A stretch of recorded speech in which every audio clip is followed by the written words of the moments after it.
शिव गुरु के चरणों में प्रणाम करती हूँ। हरेंद्र भैया के चरणों में प्रणाम करती हूँ। लीलम दीदी के चरणों में प्रणाम करती हूँ। गुरु भाई गुरु बहना को चरणों में प्रणाम करती हूँ।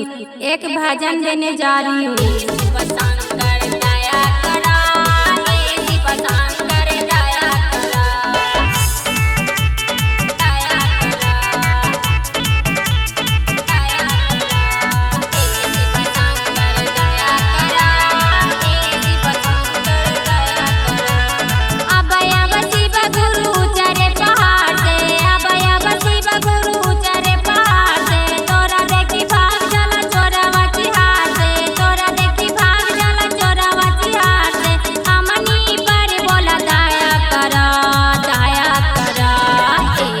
शंकर दया करा, हे शिव शंकर दया करा, हे शिव शंकर दया करा, हे शिव शंकर दया करा।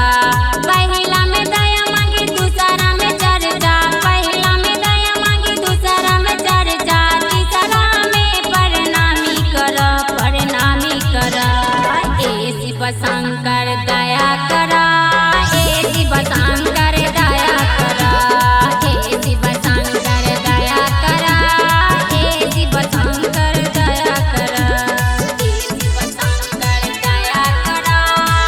Music by Tinku Tufan. सोनी सुराही गंगा जल पानी, सोनी सुराही गंगा जल पानी, पानी से चरण धोलावल करा, धोलावल करा। हे शिव शंकर दया करा, हे शिव शंकर दया करा, हे शिव शंकर दया करा, हे शिव शंकर दया करा।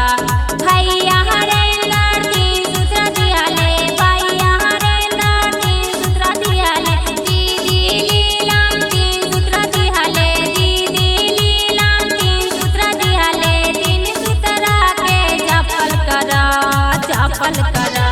हे शिव शंकर दया करा, हे शिव शंकर दया करा, हे शिव शंकर दया करा, हे शिव शंकर दया करा, शिव शंकर दया करा, हे Shiv Shankar. Music by Tinku Tufan. गाय के गोबर अंगना निपाई, गाय के गोबर अंगना निपाई, गजमती चौका पुरावल करा, पुरावल करा। हे शिव शंकर दया करा, हे शिव शंकर दया करा, हे शिव शंकर दया करा, हे शिव शंकर दया करा। पहला में दया मांगी दूसरा में चर्चा, पहला में दया मांगी दूसरा में चर्चा, तीसरा में प्रणामी कर, प्रणामी कर।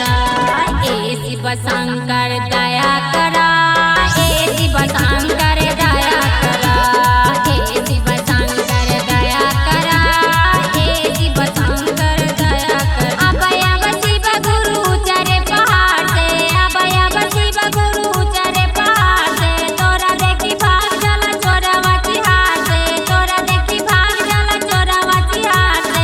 हमनी पर बोला दया करा, दया करा। हे शिव शंकर दया करा, हे शिव शंकर दया करा, हे शिव शंकर दया करा, हे शिव शंकर दया करा।